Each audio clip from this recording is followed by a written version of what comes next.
Crank up the volume and get ready for real-world bird hunting by listening to the Wingmen podcast by Eastmans. Now your host, Todd Helms.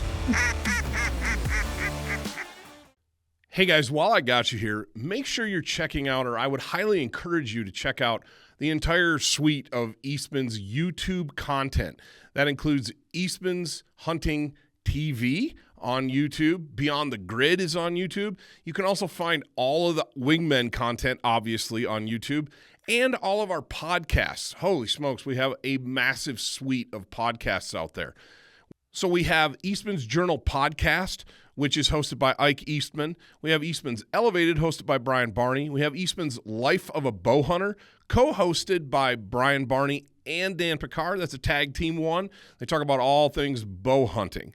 We have my favorite podcast, the Wingmen podcast, hosted by yours truly, Todd Helms. We have Eastman's Predator Pros, and we have the Western Huntsman podcast, hosted by Jim Huntsman. You can find all those podcasts wherever you get your podcasts. You can also find all of our gear reviews across all of our properties that we do on YouTube. Those are Wingmen gear reviews, Eastman's Hunting TV gear reviews, and I'm trying to remember what I left out, guys. But my point is, there is a plethora of information and content out there on YouTube for you to check out and enjoy. This episode of the Wingmen podcast is brought to you by Leupold Optics. You know, guys, obviously there's a handful of things that I rely upon heavily for Wingmen. One being performance eyewear, and Leupold has crushed that category. I thought I knew what good eyewear was, what good sunglasses were. Man, I was wrong. Performance eyewear from Leupold has taken that to the next level for me. Another thing is binoculars. I have to have high-quality binoculars for scouting, for finding birds, and Leupolds bring me all of the qualities that I need in a pair of binoculars. They also make killer everything, as you guys know. So check out Leupold, and thank you for listening to today's podcast. Hey, everybody. Thanks for joining me again on another episode of the Wingmen podcast. On today is my good buddy Brian Tucker down in Riverton, Wyoming, with High Mountain Seasonings. We have been blessed to be partnered with High Mountain from the start of Wingmen. I think they took one look at me and were like, that guy's kind of tubby. I think he likes to eat. So let's let's make it happen. Brian, thanks, man. How are you? Good, brother. You hope everything's good for you guys up there. Yes, beautiful. You guys had some nasty wind yesterday. Oh, dude, they had at our airport on Wednesday night, they said 74 miles an hour. Yeah. Crazy. Yeah. Took trees down all over the place. Yeah. Yeah, you sent me that picture. We were in the duck blind yesterday. Yeah. I had a bunch of dudes in the duck blind yesterday. I try to do at least one office staff hunt a year where it's just a bunch of guys or whoever wants to go from the it's not limited to just the guys, but the guys are the ones that always say yes. So and it was we were all excited because it was breezy. Yeah. We got down there. We got down early, really early, because we had to haul a pile of decoys in. We had to rebuild a blind. We got down there really, really early, and dude, the wind just died. There was like no wind all of a sudden. We had it all down here. Yeah. And it picked up later in the morning, but for the first couple hours, dude, it was dead still, and it stunk because the birds, they just fly around willy-nilly and they don't do what you want them to do. Yeah, you're gonna have to bear with me. I'm fighting a cold right now. So you're good. I just got over one. It's for sure. You're good, man. Oh, dude. But yeah, that wind was tipping over semis on the interstate and crazy. But yeah, that picture you sent of that tree down in your driveway, I'm like, oh man. That thing broke off like 15 feet up too. It wasn't like at ground level. I mean, it was a big old cottonwood, and had the kids in the truck, and I pulled up and I was like, well, we're not going this route. Luckily, we can get through the pastures to get out. I had to move my wife's car and everything, drive through the horse pasture to avoid the cows, and got out and took half a day off of work and went and cut her up and got her hauled out yesterday. So yeah, fun stuff. Not what you want to do on half a day off from work. No. So I took the time and I went and picked up all my deer blinds, only to find out one of them got picked up by that wind and is somewhere in probably Sweetwater County at this point. I never found it. Yeah, I had that happen last spring. We had a big windstorm come through here, and I called the neighbor. I was thinking about which way the wind was blowing from, so I called the neighbor, and they're like, "Yeah, you can go find it." And it was probably 300 yards inside their property. I was like, "Okay." Yeah, this thing is like, I found the stakes all held. There were pieces of fabric in the ground with the stakes. Ripped it right off. Shredded it. Big old Rig'em Right, one of those hub lines that they sell. Yeah, that sucker just lifted right off. I must have, and I have no idea where it's at. I could not find it. it's funny you say that because that's not a dig on a product or a company. No. That's just a testament to how forceful the elements can be. And it's we laugh about the Wyoming wind, and there's a few places around the state where it's not windy, but as a general rule, most of Wyoming is windy. There's spots that are windier than others. Oh yeah. Clark, up where we are, it's pretty normal for them to get 90 to 100 mile an hour winds a couple times a year. And it just destroys stuff. It's just what it is. Oh yeah. Well, when this time of year brought in warm weather, I mean, it was 64 degrees on December 11th, and I'm out working in my yard. It's like, something's odd, it's like, talking to the landowner that I went and took the blinds off his property, he said he was actually getting his boat ready to go out on the lake because the ice had already all melted off. And you go fish for walleye versus sit on the ice and go jig. Might as well. Yeah. Yeah. It's been wild. Yeah. It was the same. It was 60 degrees yesterday when we shot our last birds. Wild. We put a smack on them yesterday. We hunted a spot that's normally just geese and a few ducks. But yesterday it was the exact opposite. We killed 24 ducks and 7 honkers, and it's usually the opposite of that. We usually kill 5 or 6 ducks and then like a whole pile of geese, and putting the smack on them with the black cloud. Yeah, and we were shooting the new Federal Ultra Steel. We were shooting some black cloud. They've got that new one I want to try. What's that one they just came out with? Ultra. Oh, they got a couple new ones. We were shooting Ultra Steel last year on our snow goose hunt. Okay. And it's pretty good. The stacked loads. I had BB by 2s yesterday because we were shooting geese. Well, we were set up ideally to shoot geese. And but they got a new one called Raptor. And I haven't shot that yet. That's optimized to shoot out of Rob Roberts' chokes. Okay. They kind of worked with Rob Roberts to do that, and so I don't know a lot about that load. I've just seen some of the marketing on it, and I mean, it's always, their stuff with the black cloud has been, it's hard to beat anyways, right? And so if they're trying to make some improvements on it, I just want to see how good this load can be, because again, black cloud, prairie storm, you can't go wrong.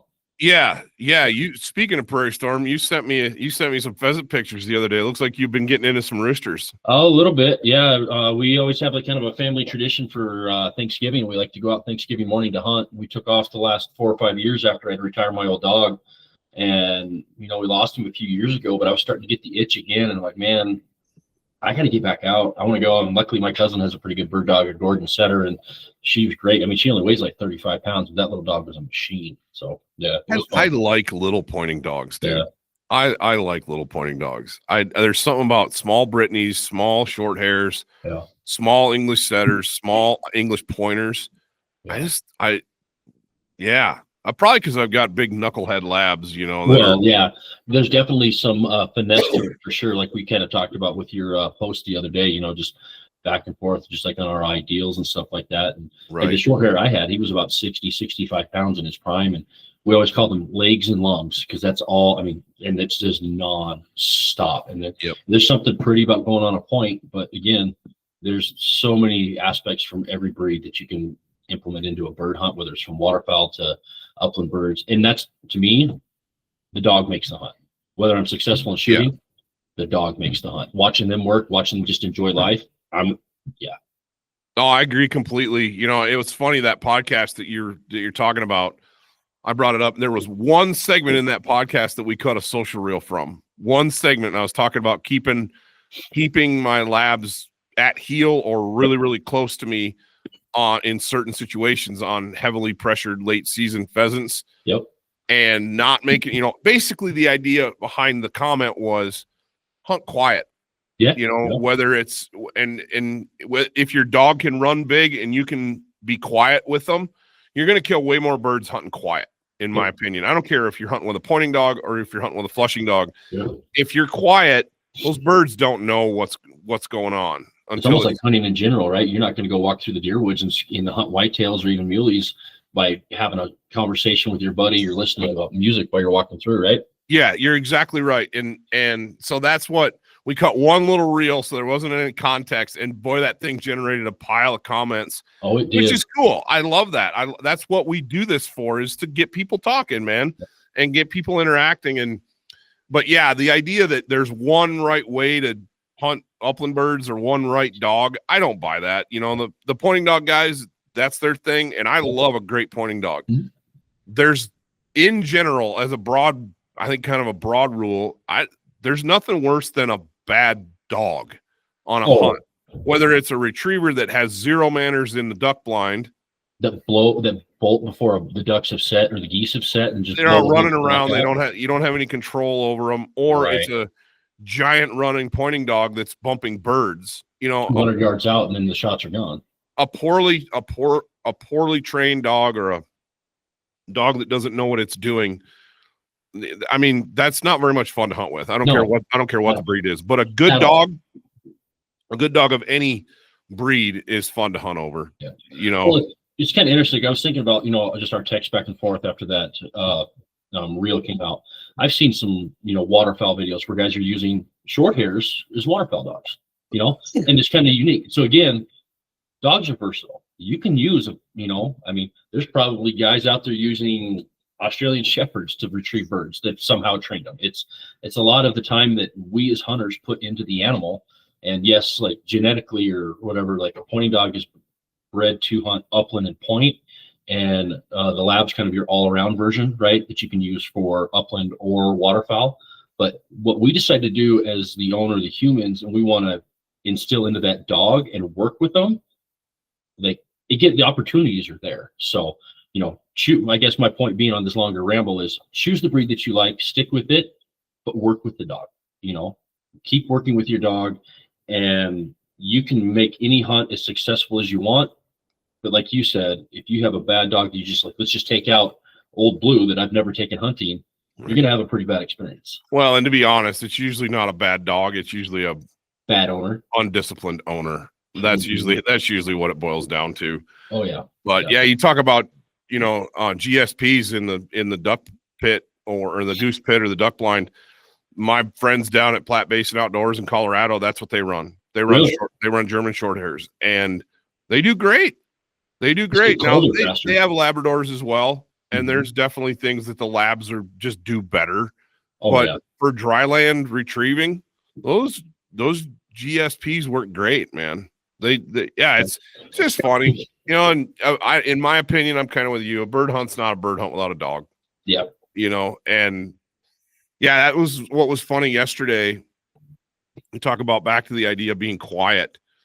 We had a lot of people out in the blind, a big blind that I built years ago. And I built it to be big, to house a lot of people and have lots of room in it. And once we got decoys out, we got everything set up. Everybody's excited, everybody's jacked up, and we're talking, and you're talking pretty loud because you're spread out.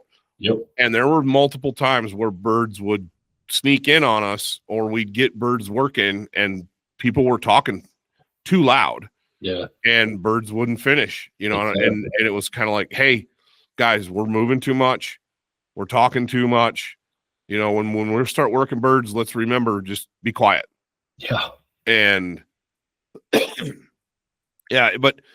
first big hunt of the year, everybody's excited, they're having fun, and we smashed them. It was great. Absolutely. No, man, and it was fun, and that's the best part of waterfowl hunting in general, is you're all in a blind together, just hanging out, cutting up, teasing each other, laughing, having a good time. That's the whole point. Mm-hmm. So yeah, it was a good time. But speaking of that, of those 7 geese I kept, I think I shot 3, and I still have some goose left from last year.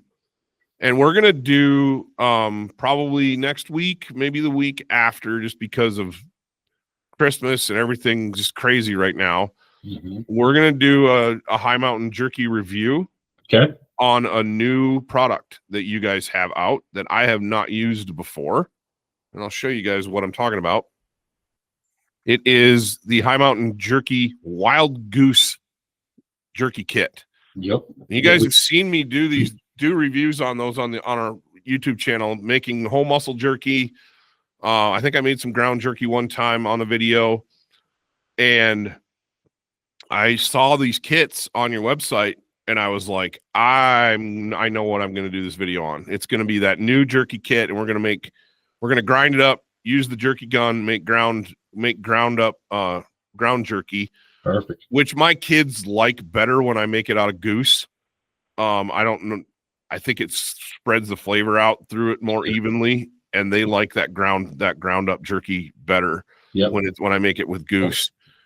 But man, give us a rundown on that, because the original blend jerky kit's been around since the beginning for you guys, and it's one of your original. Yeah, that's what started the company.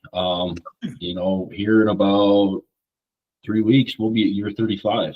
Wow. That's what started the whole company 35 years ago, was our original kit, and pretty wild to think about it. So yeah, the original goose and duck kit that you have there, it's going to be very similar, same type of flavor, just has some different additives in it that pair well with waterfowl.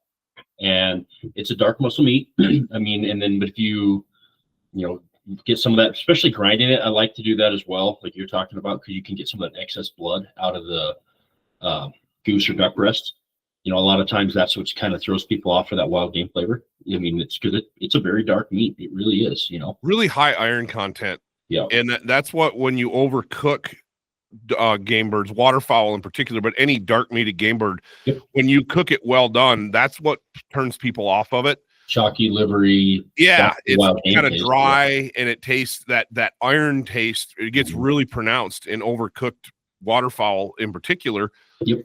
You could take a Canada goose breast, cook it like a steak, maybe pound it a little bit, make it a little more tender, season it up like a steak, and cook it medium rare and serve it to people. And you're going to see people devour it. Well, that's like when we came out with some of those bacon kits a few years ago. Yes. I made bacon out of a goose breast, and we took it to the ATA show that we used to go to and see you guys at. And I wouldn't tell people what it was. I just said it's wild game, because again, there's a stigma, just like with antelope and waterfowl. And I think it's because, like you said, that dark meat high in iron, that people are so afraid of wild game too. They want to overcook it because, it's wild, there's gonna be something in it, right? Right. Totally wrong. There's your organic right there. You want to get a true organic meal, you go eat a wild, go eat a steak off an antelope, goose breast, a deer, anything like that. So I took that there, and I just said, guys, it's wild game. That's all I'm telling you, because I want you to try it first without that stigma out there. People devoured it. They didn't know what they were eating. They loved it. I finally told them what it was after the fact, and nobody believed me. But it's one of those, it's very underrated, especially if you do it right. And you're 100% right. Cook it medium rare. Maybe if you're, more on the medium side, whatever. I wouldn't go past that. No. Because it's going to get tough. It's going to get chalky. It's going to get livery. And people want to say, oh, it's just that wild game taste, that gamey taste. No, us as the consumer have created that. It's either from overcooking it or poor field prep, where you've let the goose, the antelope, the deer sit in your vehicle or in a hotter temperature for longer periods of time before processing it. And both are mistakes by us, not the animal, but by us. And right. You stick in that, like you said, that cooking range, or make a jerky, make a snack and stick. We had a guy who used to work here years ago, made summer sausage all the time out of his ducks and geese. And again, you don't know what it is. Not that we're trying to hide the flavor. No, we're enhancing, but doing it certain ways. It's very palatable. It's very enjoyable. And I know people who've been turned off from duck and goose hunting because they love to do it, but they don't want to eat the meat. Right. And so, yeah. And finding those ways that's the biggest thing about your products that I love is my kids love eating goose. They love eating duck, but there's only so much of it that I'm going to grill up on a grill and, variety and get some variety in there, because if you're successful, you're going to end up with a lot of it. And goose adds up fast. You go on a couple of hunts and you shoot a couple limits of honkers. That's as much meat as you're getting off of an antelope. Oh, 100%. Yeah. We were laughing yesterday because that blind we were hunting, we were reminiscing to a time we killed 40 honkers down there. and it's 3/4 of a mile out of there. There's no road down into this spot, and we're dragging them out of there in a sled. And we had all 40 of those dead geese in one sled. And I watched Big Papa Scott Reekers drag big boy. Or I would say, what are your average Canada goose? Let's say 10, 8 to 10 pounds. Yeah. So if we go on the high side of that and say 10 pounds, because some of them are bigger, some of them are smaller. Let's just say we got an average of 10 pounds. That's 400 pounds in a sled. Yeah. And we didn't have any snow. And he dragged it almost all the way out by himself. And he finally turned and looked at me. He's like, I need some help. I was like, I got you, man. So we tag teamed it. That's a mountain of man. That's a cow elk. That's a 400-pound cow elk. And, granted, you're not getting all 10. It's not 10 pounds of meat, but it's 10 pounds of carcass. So you get all those breasts off there. Pretty soon you got a lot of meat added up, and you start making, chicken fried goose breasts with it, or, you're making goose poppers with it, and you're doing all these different things, and you're eating it and eating it and eating it. It doesn't feel like you're making a dent. And it's being able to take one of your products like this new wild goose jerky kit and make a product that you're going to make a lot of. Because what do these kits do? Like 15 pounds. 15 of pounds. whole muscle. Ground, it'll only do 10. But yeah. Okay. Yeah. Okay, that's good.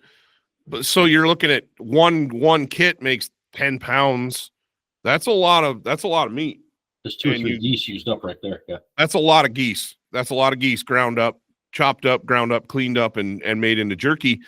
And the rate at which that jerky gets consumed is ridiculously fast. You start putting it out on platters during the holidays. Oh, yeah. Taking it in the blind with you, throwing it in your backpack during archery season or on your big game hunts next fall. Yeah. Exactly. And stuff just disappears. And it's not that we don't like eating those birds, because I love eating ducks and geese. But having some variety and being able to get it where it's a broader appeal. Holy smokes, man. Well, it's the same thing. What carnivore doesn't like a cheeseburger or a hamburger, right? Right. You want to eat that same thing over and over again, or are you going to vary that? People are going to look for variations, They're going to have your staples that are always your go-to if you can't figure something out. But same thing, domestic game or domestic meat, I guess, with hamburger, cheeseburger, you're not going to eat the same thing over and over and over again. Variety, for pun intended, I guess, is the spice of life. Right. That's perfect for us. But even on this thing is like, use our fajita seasoning, make goose fajitas. I was on a snow goose hunt years ago, and I found out snow goose, especially whatever it is, in that breed versus Canadian goose, the fajita meat on that is unreal. You can do tacos, grind up, make tacos, Yep. Breakfast sausage. We have people who use our breakfast sausage kits on duck and goose all the time. Yep. Yeah. Yeah. Just the idea of having the ability to change it up a little bit. And so when I saw this new wild goose thing, how does that vary? How does that wild goose kit vary from the other jerky kits that you do? Because I have 3 boxes of the original blend for this video that I'm really excited to put together. How does that, what's going to be the difference in that versus the original jerky kit that I've used forever? Honestly, the hope is you don't tell the difference, but it's designed, tailored towards duck and goose to help with the consumer try and figure out what am I going to use, Right. And it's going to have a little bit of different additives that kind of pair well with, like you said, maybe the more iron-rich meats that allow that flavor to still be there, that peppery, that salt, a little bit of that garlic in there. I'm not asking you to give away the farm. I don't want. That's what I'm trying to think. I was like, how do I explain this? I don't want giving out too much sauce. information. I'm just kind of when you guys looked at that and went, okay, what can we do a little bit different? I think you just explained it. Yeah. I just basically want to market to the waterfowl guys, because there's certainly people out there who we get customers calls all the time because it doesn't say duck or goose on the label, doesn't say deer elk on the label. They won't use it. Our rib rub is a perfect example. I put it on my eggs and it says it's our rib rub, right? Well, you can put that on anything you want. It's a seasoning. We have people, again, our original jerky kit that started the company. I've got a customer that orders it in bulk and he puts it on his burgers in his restaurant. But it's the original jerky seasoning, not a burger seasoning, but it pairs so well in many aspects that just if people can think outside the box a little bit, there's a lot of variety out there that you can do certain things with. And sometimes we just have to help give them a nudge in that direction, for sure. That's interesting that you bring that up, because I've used so many of your products over the years, the rib rub being one that I've used it for ribs. I've put it on chicken. Yep. I've used it on when I smoke like a beef chuck roast on my pellet smoker. I put it on that. It just goes with so many different things, and it just so happens that if it's anything smoked, it pairs really, really well with. Yeah, it's pretty nice for sure. Yeah, that's a good one. Yeah, cool. Well, what other than chasing some birds around? You seem like you had a pretty productive fall. Oh man, yeah, I was able to knock down a pretty decent antelope buck, or should be correct to say pronghorn. But there's no such thing as American antelope. They're pronghorn, right? Yeah. Got a good muley buck on a public land hunt that was pretty cool. A buddy of mine, we used Onyx, and we literally circumvented private. We literally followed the map. We knew where we wanted to get, and we could get there. But it was a pretty brutal hike in the rain and pretty brutal hike out, because we both shot 2 good bucks in that same area. And then whitetail here around Fremont County was able to draw the late season tag. That's pretty cool. Draw that type 3, then you can purchase a general tag over the counter or a leftover, type 1 tag. Pretty fortunate that I was able to kill, 3 good bucks this year. And, this warm weather kind of screwed us. We were going to go for a cow elk this weekend for my wife, but there's no snow. They're all up on a private ranch that people aren't allowed to get into, and they're not moving. And if it's 70-mile-an-hour winds, nobody wants to be out in that too either. So no, that's the thing. Is I was thinking the same thing. I was, look, it's Friday today, and we have a Eastman's company Christmas party tonight. And so, like, what do we want to do this weekend? My kids have no events for the first time that I can remember on a Saturday since, I don't know, August maybe. Enjoy it. And so I've got a free Saturday, and I'm kind of like, we don't have a lot of birds. I said we killed 24 yesterday and 7 geese, but we don't have a ton of ducks around to really get after super seriously. So I was like, yeah, maybe I'll go chase a cow elk. And then I look at the weather forecast, and we're supposed to have 70-mile-an-hour winds. And I'm like, yeah, I don't think so. It's where the same type of deal. The cow tag that I have, the cow elk tag that I have is the elk end up on a big plateau, and they can see, they end up there for a reason. They can see for miles, and they're hard to get. They're hard to get within. Honestly, it's hard to get within 500 yards of them. And so at the closest you're going to be 200, and that's getting really creative with a stock if they're in a stockable spot where you've got some terrain to play with. But it's tough to get that close. So you're looking at, realistically between 300 and 400, maybe a 500-yard shot. And in high wind, I would say, what's your dial or your hold going to be on that? Like, how do you even account for that? You're spraying and praying, and that's not ethical, right? Yeah. Nope, not at all. So who knows, man? Might go chase some pheasants this weekend. That might be fun too, but don't know. I'm gonna finish cutting up my mule deer and my whitetail. They're all cubed up and been in the freezer. I pulled them out last night, put them in the walk-in just to start thawing out, because I'm gonna have, like you said, an open Saturday. Actually, from here on out, my Saturdays are pretty much gone. Basketball season's here, so I'm. Yeah, you're still repping, right? Yes, sir. My first games are next week. I got 8 games in 2.5 days next week. So. Yeah, I remember those days where this time of year there was a holiday tournament. When I was coaching, there was a holiday tournament every weekend, and it was like, I used to tell my wife shortly after we got married, was like, I'll see you in March. Yeah. When this is over, because you're gone every weekend. In Wyoming, we the travel's huge, as you know, and pretty soon you're just like, okay, you love those home games that didn't start until the afternoon, so you could go duck hunting in the morning or something. There you go. I just see your kids and your family too. I mean, the one I'm doing is here. It's a local tournament, thankfully. There's tournaments going on this weekend that I just didn't, pick up games for, which I don't mind. I mean, I'm gonna have enough time away from my kids, which are real little, and my wife, that it's time you don't get back. So, yeah, pick and choose for sure. That's an interesting problem that family men have, that, and I'm not just relegating it to just guys, but, guys in particular, I feel like if we're spending a lot of time with our families, like all the time we want to, we're probably not doing a great job of providing.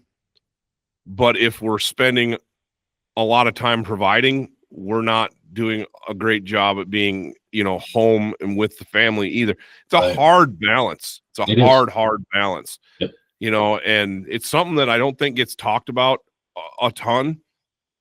And at the same time, if you're spending all of your time with your family, all your free time with your family, you're not building anything into yourself either. So you're pretty soon you're like, and you're kind of like a caged bear that hasn't been hunting in weeks or months, and you need both. It was kind of like I was setting up blinds the other day. We haven't had birds, as Wyoming, this part of the world, our duck hunting doesn't get good until it gets cold and we get snow. Same with goose hunting. And so if we don't have weather, our birds sit up north and they don't come down. And that's kind of the position we're in right now. We really haven't had much for weather. And so we don't have a lot of birds, but so I've been busy, at work and doing some other stuff. And the blinds kind of couple spots kind of got neglected. There wasn't as many decoys down and needed to be. And I got a magazine to the printer, I don't know, 3 weeks ago. And I just needed a day where I needed to just go out and do some physical activity outside of the office. And I was like, you know what? I'm going to go spruce up blinds. I'm going to haul some decoys, just make sure everything's set for the rest of the year. And I got buddies that are like, I'll help you. And I'm like, I really appreciate that. But I just need some time. Yeah. I just need to go put in some physical labor by myself. And I didn't even take the dogs. It was just me. And it just like, I got everything set. And I think I sat in the one blind for like 30 minutes. I just sat there, listened to the water, and just cleared my brain. Oh yeah. Yeah. Well, it's like we were talking, yesterday. I had a unfortunate half a day off work to go clear the tree. We got it cleared out, whatever. I went and tore down, took down my deer blinds, picked up trail cameras. I packed the shotgun with me in case you came across pheasants or anything like that. Just for that mental, just almost like I'm not watching for them. If they're there, they're great. It almost says that they just check out and just have that just unwinding, because everybody needs that, not just guys, like you said, but there's times where we all just need to just check out for 20 minutes, 30 minutes, just to almost like hit a reset button, And I think that makes us better at, I think that's so important because it makes us better husbands. It makes us better fathers, makes us better at work. When we have that, when we just set aside that hustle culture for a couple hours and just go unplug for a little bit, and our wives need it too. Our wives need it too. And you try to provide that for them, where we can. But yeah, it's easy to definitely be like, gotta grind, whether it's what we love, our passions, or our jobs, or our families.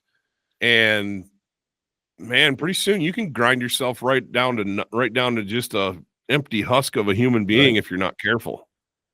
You just got to have that reset stuff. And for sure. Yeah, I usually try to set aside one hunt every year where I no camera. I take one dog and I go and I just sit in the duck blind. And if I shoot some stuff, you usually kill some birds, but that's not what it's about. It's about just sitting there, watching the decoys float around, listening to the river, just reconnecting.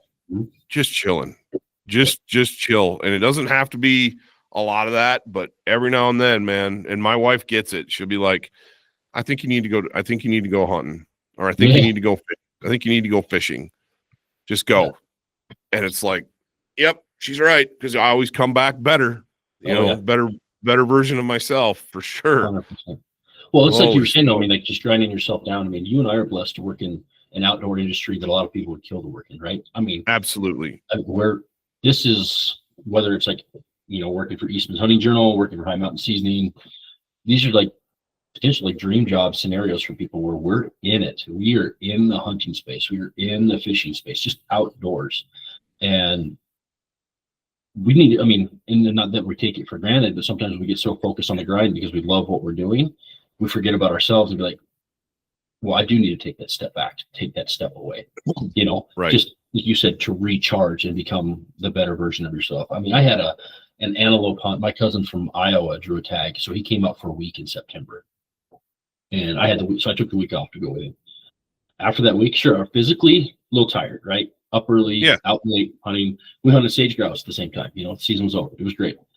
But just mentally, how I felt about myself and about life after that, so much better. Not that I need a week every time, but it's just giving him the opportunity to be able to hunt, and utilize his tag. That time away with your boys, with your buddies, that kind of thing. Or like you said, sometimes just on your own, just unplug. That as just human beings, it could be someone that's big into running, cycling, anything. They just need that outlet just to go do their thing. And it just makes for a much calmer workplace, home life, more stability, and just, like you said, the better version of ourselves. Yeah, there's no doubt about that, and we are blessed to get to do this. I never saw myself in this position that I'm in now. We used to be teachers. Ever.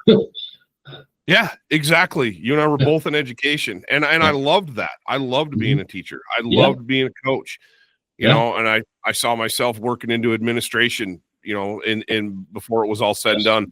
That's not the plan God had for me in the end. And, it may go back to that someday if this ever ends, but for right now, dude, I'm doing what every hunter thinks that they want to do, but at the end of the day, it's still a job. It's still work. For every day that I get to spend out with a camera and putting together content and filming, there's 20 days where I'm in the office grinding on content, putting magazines together, and it's a real job. And the days that we go out and film a video and we put it up on social media and on YouTube and on everywhere else, we've got all of the Wingmen videos and podcasts are up on, not all, I shouldn't say all, but a lot of the Wingmen content is now available on a new streaming service. It was Outdoor America.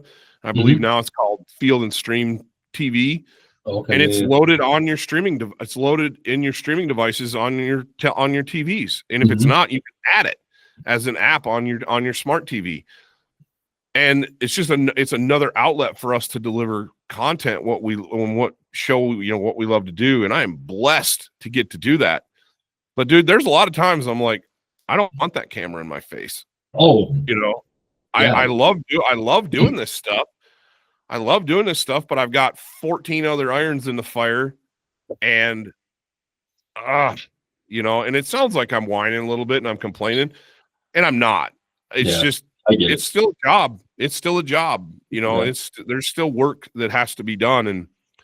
But yeah, to look at where I am right now, sitting here talking with you, it's like, how did this happen? It's like, not something that I actively pursued. Right. Well, you hit it right on the head too, like the whole camera thing. Like I used to film for a TV show years ago that we sponsored here at High Mountain as well. I was 5 or 6 seasons. And so every time I was out in the field, would you have to have a camera with you or someone with you to run the camera? Right. So there's another added aspect to your hunt. Like I always joke, you want to talk about ruining a good hunt, bring a camera or a cameraman. Like, because trying to get them hidden so you can actually get that clip sometimes is impossible. You have to expose yourself. And the hunts I got to do without the camera, sometimes I was like, man, I should have the camera here because this was great. But it also, I'm glad it wasn't there. Like you got to just hunt and just it's one less thing to worry about, one less, not stressor, but just, it's not a stressor, but it's just another factor. There's a lot of stuff. We get comments all the time. You guys, your hides are really, your hides aren't great. Your blinds that you're filming, you're not hidden well enough. And there's comments aren't necessarily wrong, but there's a fine line between being hidden perfectly. And I'm if I make a blind so we're perfectly hidden, you can't film out of it. Right. And then I can't make a video with it. You know, when we can shoot out of it, but we can't film it. You got to have this big glass lens sticking out so you can capture the image, and you're going to get shining. You're going to it's the nature of it. Like, you've got to figure it out, right? Yeah. And we let a lot of birds go because they weren't on camera. You know, you always get those birds on a duck or a goose hunt that come sneaking in on you, and all of a sudden they're right there and they're in the decoys and the camera's not on. Yeah, you know, it's not running, so we don't shoot. They're like, okay, let them swing. Camera's on, we're ready. Okay, and sometimes they swing and they come back and do it.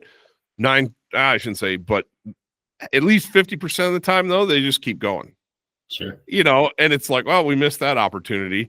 And so it just adds a level of complexity to the hunts that I enjoy it very, very much. And it's a ton of fun. I love sharing what we do with people. But there's a lot of hunts where we walk away with fewer birds than we could have had because we had a camera. Yep. Yeah. And it's especially true on turkey hunts. It's especially true on turkey hunts.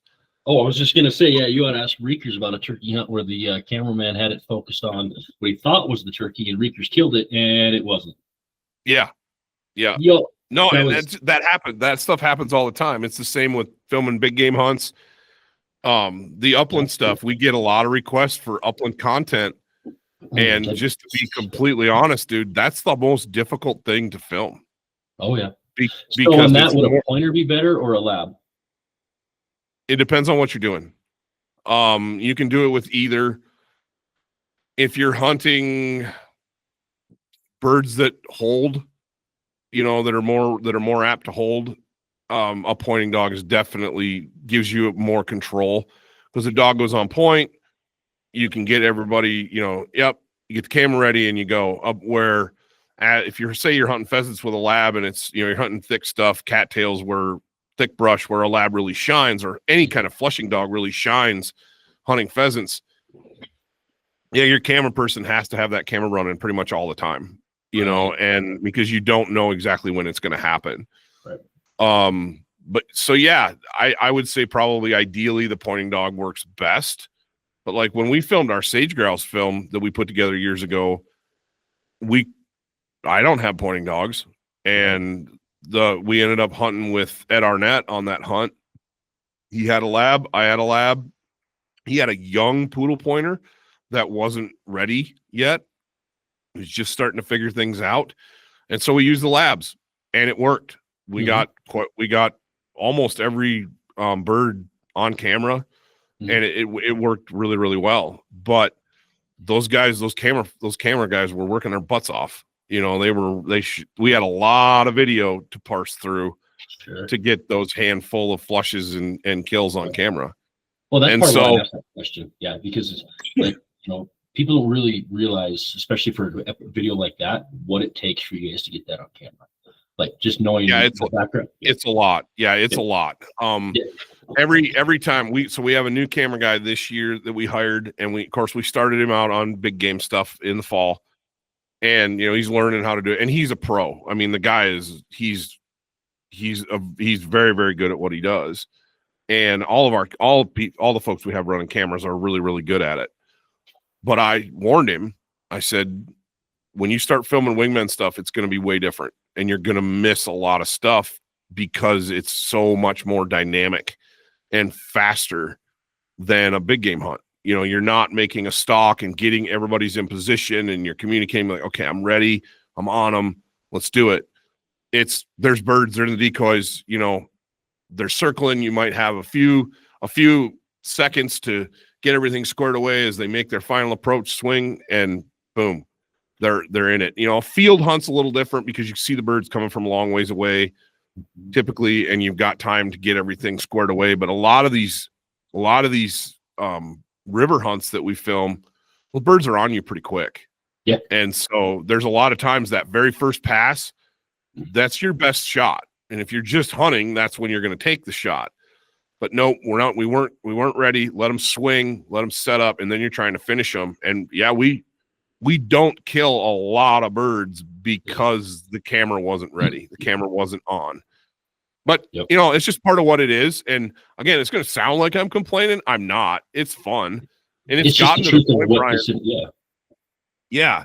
It's gotten to the point where with my daughters, they're the ones, my son's 5 and, he's shooting, he's fishing, but not hunting ready yet. Sure. But my daughters are fairly accomplished for their ages at 8 and 10. They've each killed a couple of turkeys. They've each shot some other small game. We're working really hard on getting some ducks and some geese killed, and it's landing birds in the decoys and letting them shoot them sitting in the decoys at this point because they're not wing shots yet. We're working on it, but they're just not there yet. And so there's been a couple of times, especially on turkeys, when I got some GoPro footage last spring of them shooting their turkeys, and I videoed it from the blind. So I got that because the first birds I didn't want to film. I wanted to be 100% engaged in the moment and help them walk them through these shots on these turkeys. So I didn't worry about a camera at all. And it was great. It was the right call, but there's part of me that wishes that I could have filmed it just to have it to look at. Oh yeah. That's the coolest thing. So last year I was like, okay, we're going to film. I'm going to put up a GoPro right in the decoys, and I'm going to have the other camera running. We got 2 little girls, a shotgun on a tripod, and a camera on a tripod in a blind, and they doubled.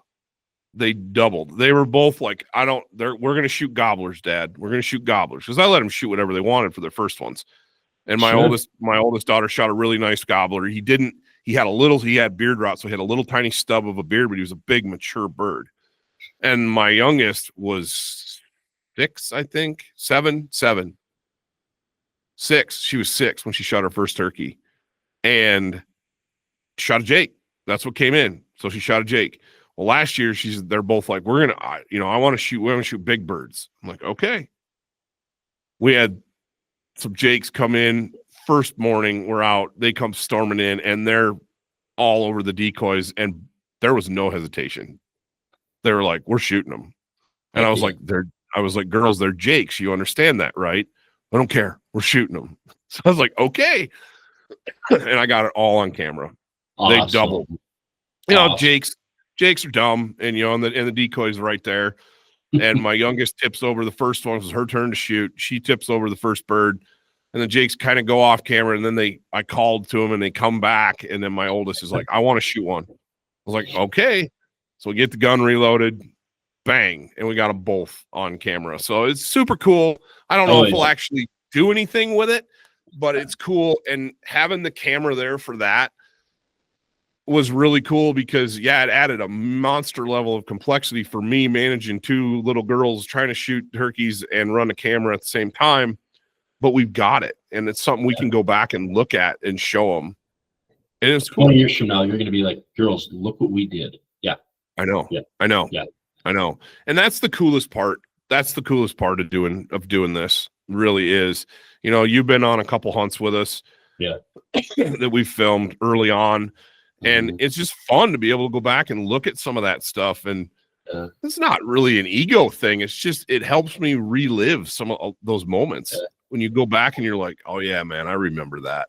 I remember that one retrieve Mackinac made, or I remember Brian smacked this duck and it was a goose and it crashed in the water and the sun spray and and it's all on camera. It's all on camera. Oh, it is. And it's like, too, I mean, you think about, you have the memories that people don't get to see on film too. Like we had to do this to make this happen. Like, I give you credit. You had me, Reekers, Mason, and Mackinac, and our gear, and you were rowing all of us down the river to that public land spot. And I'm like, how is this guy? I mean, what do we have? 3 inches of like above the water. We were pushing max capacity on that drift boat. Well, for sure. I mean, we had decoys, we had guns, we had shells, we had 4 grown men, a dog, and then and it was in the dark, to get in there. It was in the dark, and it was single-digit temps. I mean, if I didn't know that stretch of water like the back of my hand, that would have been really dangerous. Really dangerous.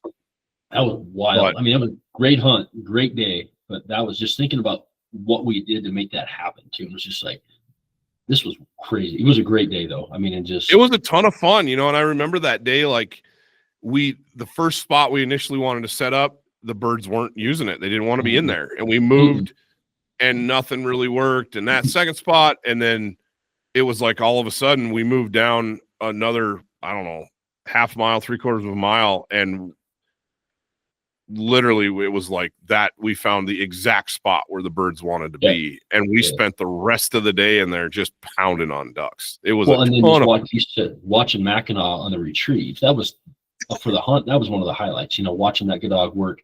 I mean, you could tell he was getting tired towards the end, but then he runs down the river and he's swimming back up current to get back up over to the other end, you know, onto shore with a duck in his mouth. I mean, and just the pure joy that dog had, and just made it that much better for all of us. Yeah. So that's one of the spots that he died last winter, and had him cremated, and we've spread some of his ashes in a few places, but that spot in particular this summer we will go down and spread more ashes there. Oh heck yeah. He loved that spot. You know, that wasn't the only time that I hunted that over the years, and he loved that spot. He loved fishing there. He loved hunting there. And so it's like, yeah, we're going to put some more max ashes right there. And yeah, you know, having those videos to look back on, whether it's, you know, like a dog that, you know, because dogs don't live forever, but I've got so many memories of him on camera. Yeah. That's a true blessing to have all that stuff. And it just so happens that, it's my job. I get to do it for a living, and it's a ton of fun. It is. It really is. I mean, you said, you talk about that spot too. Every time we go down there on a fishing trip in the spring and the summer, I go back to that hunt. It's like that. I bet my buddy has heard me tell that story 100 times. I'm like, oh yeah, that's where we hunted. That's where we hunted. You know, and he's probably like, I know, but it just sticks with you. And it was such a great time in that memory of like, just vividly. I mean, this was like 5-6 years ago now. And it's just so vivid in my brain still of where it was at, how the day went, and all of that. Yeah. Yeah, it was great. It was a ton of fun. Absolutely. Well, we're getting up on show season 2.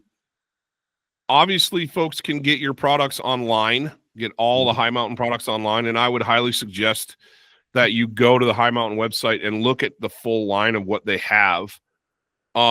But this is a great time of year for folks when they're out and about, wintertime, at going to trade shows or consumer shows, and there's the High Mountain booth there.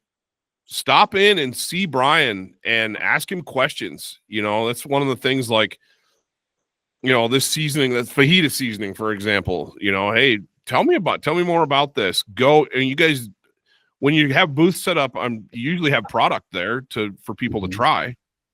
Right. So on that, I mean, we've kind of cut back a little bit on that because of this. People have started, and the crowds since COVID have kind of diminished at some of the shows. Sure. But we are still out doing things like that we can present. And even if it's not at a show, give us a call. We'll talk to you. I mean, it's like you and I just talking right here. Obviously, you and I have known each other forever, but these are the kind of conversations I have with customers, you know, on a regular basis. They want to know about a certain seasoning. They want to know about how to use it. They've got a troubleshooting question that they want to ask. I mean, that's what we're here for. You know, anybody who answers the phone can, whether it's me or one of the gals here in the office. Like, we love talking to customers. We love the interaction, and just be able to sell our product and help you have the best experience that you can. Yeah. I remember when I made, just to clarify, or I guess add even more context to your point about how available you guys are for your customers. I mean, I obviously have a direct line to you, which I'm blessed to have, but I had, we made snow goose bratwurst about a year ago, I guess it was, and they turned out awesome. I mean, they were great. We ate them up super fast, but I had some questions about part of the process that I wasn't getting right when I had set that when we went to do the setup. I was like, yeah, High Mountain kits are foolproof, man. They're great instructions. Everything's laid out in these kits. You follow the directions and you're going to get a great product. But there was a little nuance to something that I wasn't quite doing right. And I remember I called you and you were like, oh yeah, dude, this is what you need to do. And as soon as I made that change, everything went smooth as silk. Mm-hmm. And so having that ability to not only buy a good product at your grocery store or at I mean, you guys are everywhere. Everywhere I go, I see your products.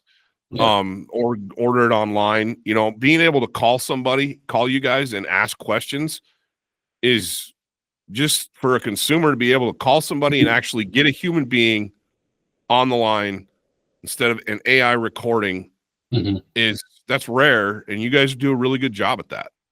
I appreciate that. We do. I mean, we get sometimes like, well, it's sort of like, Hi Mountain Seasoning. This is Brian. How may I help you? And there's a pause. And they're like, and I'm like, hello. They're like, you're a real human. Like, we actually got somebody. Like, we get that because it's like it's not someone at a call center in India or whatever trying to help. It's us. If you call High Mountain, you're going to get somebody at High Mountain. We even have an after hours call service that if you call in and you're working on a product or something like that, we have an answering service. There's a few of us who are on call. A lot of times I'll be sitting in my living room, my phone goes off, says answering service. I'm talking to a customer at 8:30 at night, helping them with their product. So right. We want to make sure you get it right. That's such a rare thing in today's world. And I think it's just one of the things that sets you guys apart. I mean, obviously you have phenomenal products. I've never, ever had an issue with any of your kits. Everything you do, everything you guys send I've always enjoyed it. Everybody has personal preferences. I've made some stuff where my family's like, nah, I don't really like it. And it wasn't that it tasted bad. It just didn't, they just didn't care for that particular flavor. Oh, absolutely. Or it was too hot. That's my thing. I made some chili lime, it was jerky, out of some Goose 2 years ago, I think. And I loved it. Yeah. And I was the only one in my house that would eat it, because they were like, yeah, Dad, this isn't really my thing. I'm giving it to little kids, Yeah.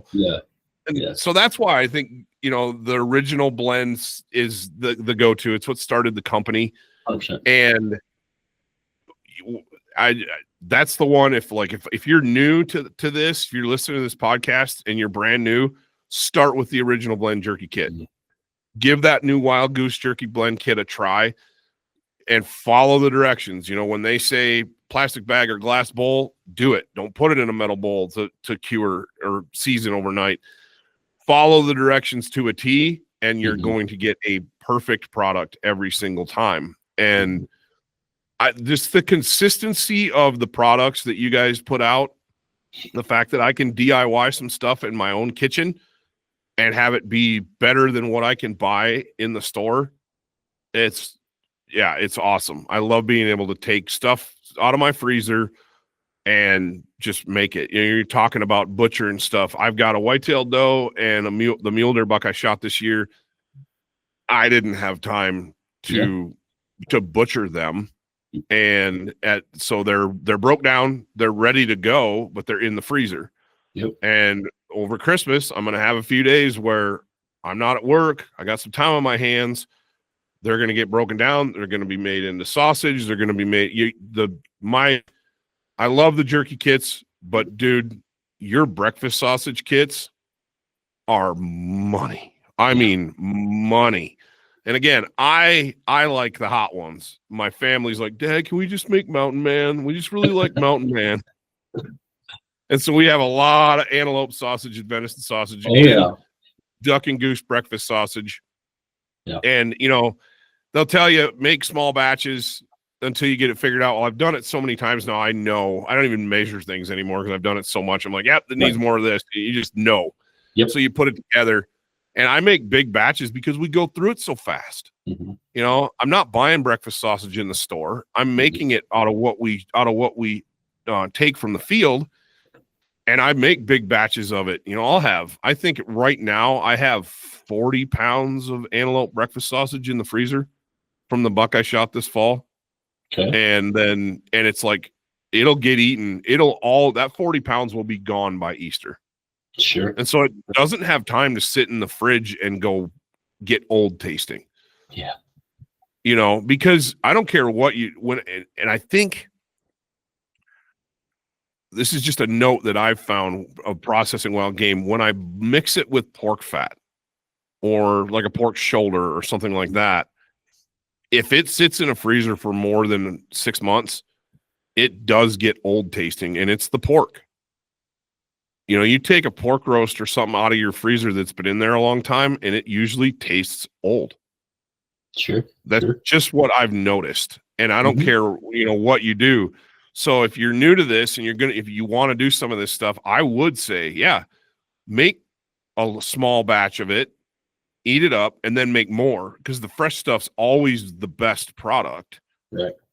And it's great because you guys, everything, the baggies, the kits, everything is, you don't have to use the whole kit. You don't have to make 15 pounds, right? You know, but you can.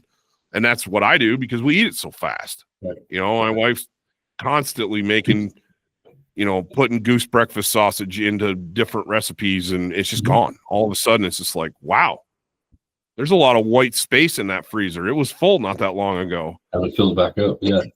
Well, on that point that you're touching about too, though, like with the pork, I mean, just for people listening, I can't emphasize this enough. Like, if you're going to the store and buying pork, be very cautious buying pre-ground pork. I think you and I've talked about this. Yes. Because it will, a lot of times you'll see the stuff that's either wrapped by the butcher, pre-packaged, you know, by the manufacturer, that's pre-ground pork.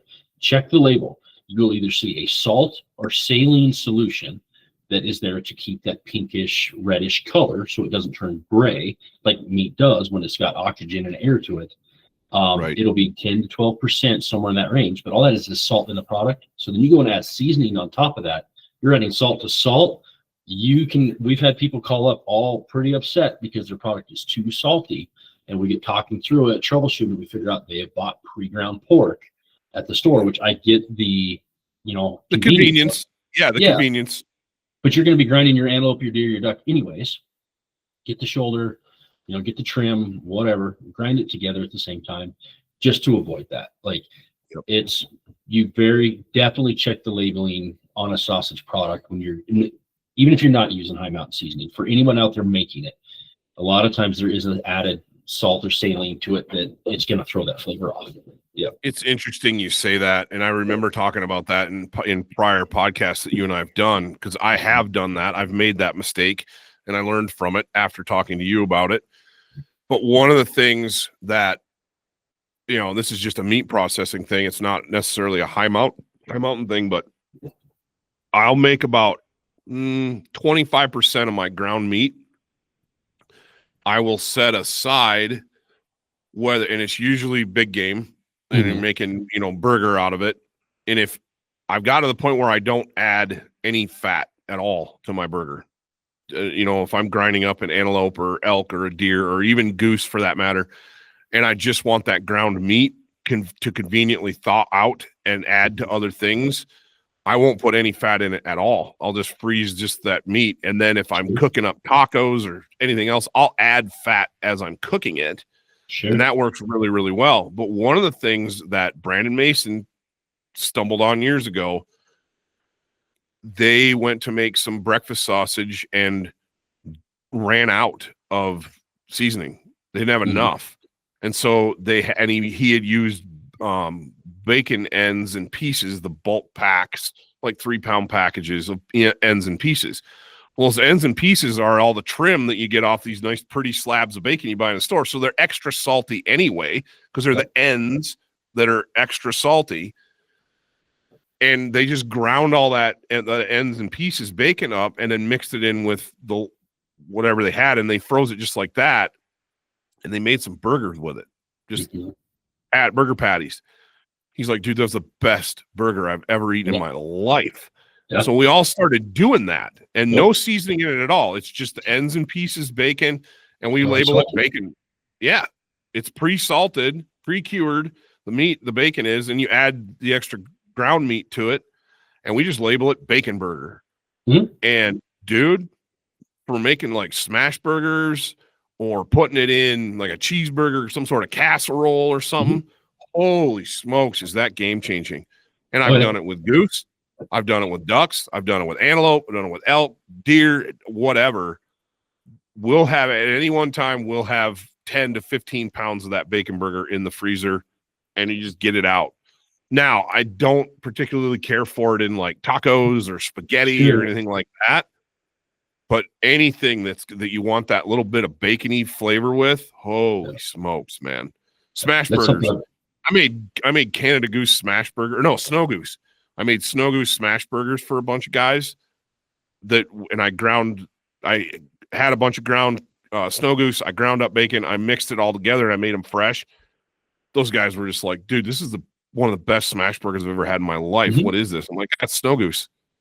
They're like, no way. This is not Snow Goose. I'm like, well, it's 30% ground up bacon too. And they're like, oh, okay. There you go. But again, getting back to a way to add variety into our cooking when it comes to our wild game.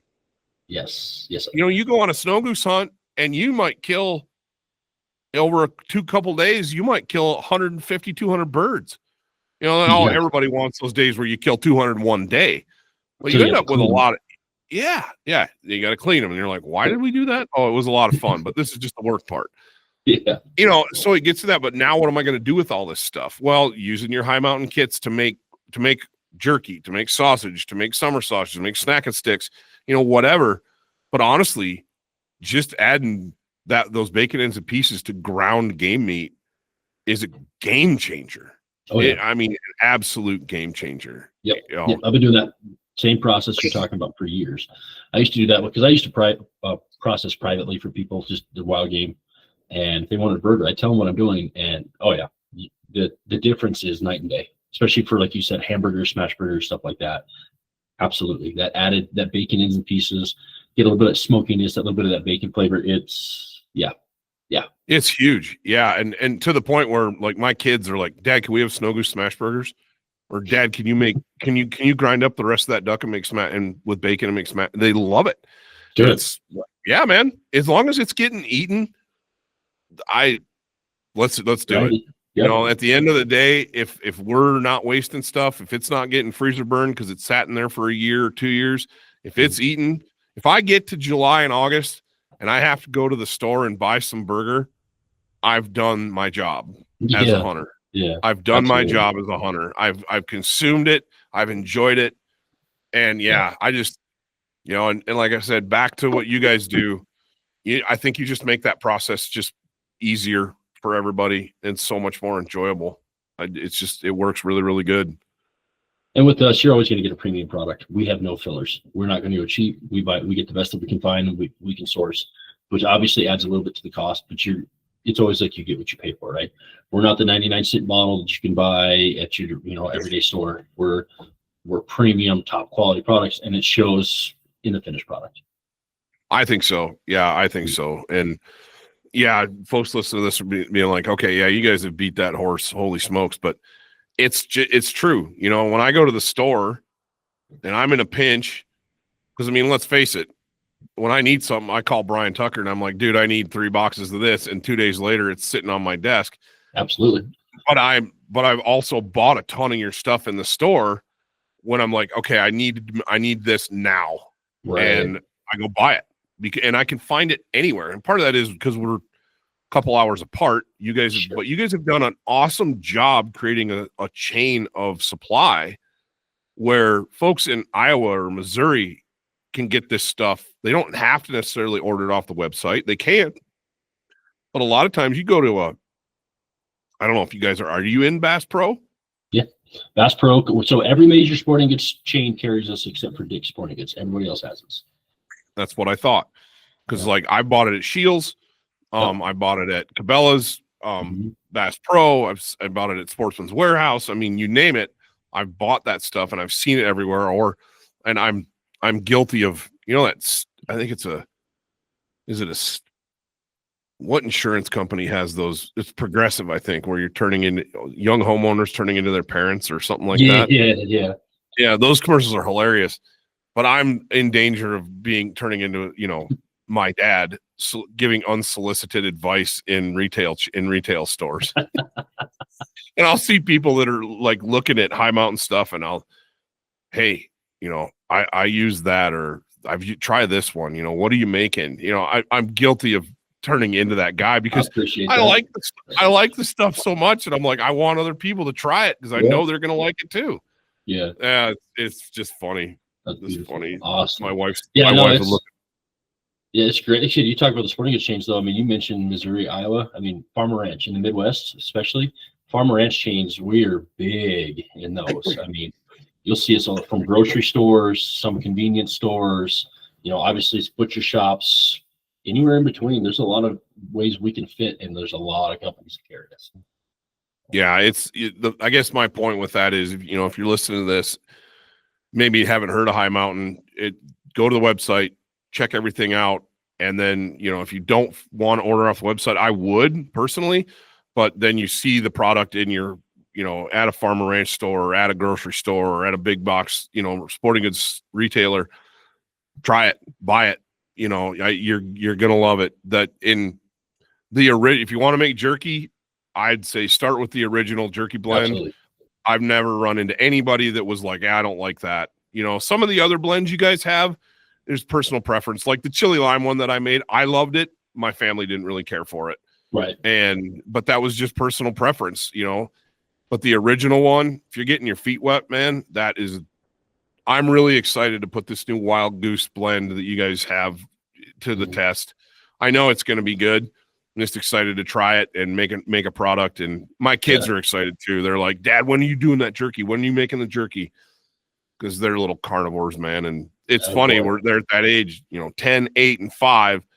And when it comes to snack stuff like that, I can never have enough of it. Never have enough. On a Snickers bar or something in the house for sure. They're taking, snack and sticks and jerky to school and their lunches, and all their little friends are like, what do you got? And pretty soon they're feeding wild game to half their class, and granted, we're in Wyoming, so that's not out of the norm, It's almost taboo if you don't share it. Yeah. Yeah, it's kind of like, well, what do you mean you didn't give me any elk sticks? I'm kind of upset by that, but yeah. Oh, dude, cool. Brian, I can't thank you enough for taking some time always and sitting down with me, man. We got to get on a hunt. I know schedules are hard to mesh, but if I get birds, I'm hoping I'm going to get birds, I'll call you. Yeah, that'd be great. Get up here, we'll do a hunt together. Nice thing. 2 hours away, run up north, and yeah, absolutely. Yep. Yeah, it'd be fun. It's one of those deals where everybody's going a million different directions and got a lot of irons in the fire, and it can be hard to connect. I'm trying to put together a hunt with the crew from Sheridan at Weatherby. I love hunting with those guys. They're a ton of fun. But dude, it's so difficult to mesh schedules, and it's like, and when you're hunting waterfowl, you don't just want to go do a hunt. You want it to be a smash, you want it to be good. Yeah. And if they're going to make the drive over, it's kind of like, we're loaded. We're loaded. Get over here. One of those deals. But yeah, awesome. I can't thank you enough for what you guys do for us and what you do for the hunter. You guys are great company. Blessed to work with you, man. And it's always fun to talk with you. Oh, absolutely. It's been great. I mean, you and I could ramble on for another hour easily, and we'd probably get in trouble for not getting anything else done in our day for sure. That's where I'm at. Yep. That's exactly where I'm at. I can hear voices out in the office, and we're going to probably get kicked out of here so the bosses can set up the Christmas party for tonight. Just make sure you run up. They don't want to see anything. Alcohol bill up tonight. So no. Anyway. Yeah, huge shout out to you guys, man. Check out the High Mountain line of seasonings, guys. All the stuff they do, from their sausage kits and jerky kits to their full line of seasonings. Go on the website, check it out. Look for them in your local stores. You'll find them and give them a whirl. We talked about Federal earlier in the podcast. Huge thank you to Federal. They're a great partner. We love what they do. They're great people, first of all, and they make an awesome product. We love shooting Federal premium ammunition. Again, I gave a nod to the guys at Weatherby. Weatherby's a great partner. They make great shotguns. We had 5 guys shooting Sorex's Weatherby Sorex shotguns yesterday. Not a hiccup, no issues. They just go bang and kill stuff, and it's awesome. Kryptek kept us warm, hidden. Man, can't thank those guys enough. And we have a new partner that I'm announcing here on the podcast. Roughland Kennels has come on as a Wingmen partner, and I'm stoked to be paired with them. You guys have seen their kennels all over the place. You see them in the back of guys' trucks. You see them in stores. It's a great product at a great price point. It's going to keep your dogs protected. And they have a ton of, it's not just a kennel company. They have a ton of dog products. You know, go on to the Roughland website and check out everything that they've got going on there. The other one, and Brian, I want to ask you about this. Have you tried the new Daylight Max lens in the Leupold Performance eyewear? I have not. I've seen stuff, but I've not tried them. If you can get your hands on a pair, do it. If I can find an extra pair floating around the office, I'll send them to you. Yeah. Dude, it was low light, flat light yesterday, and I put those things on.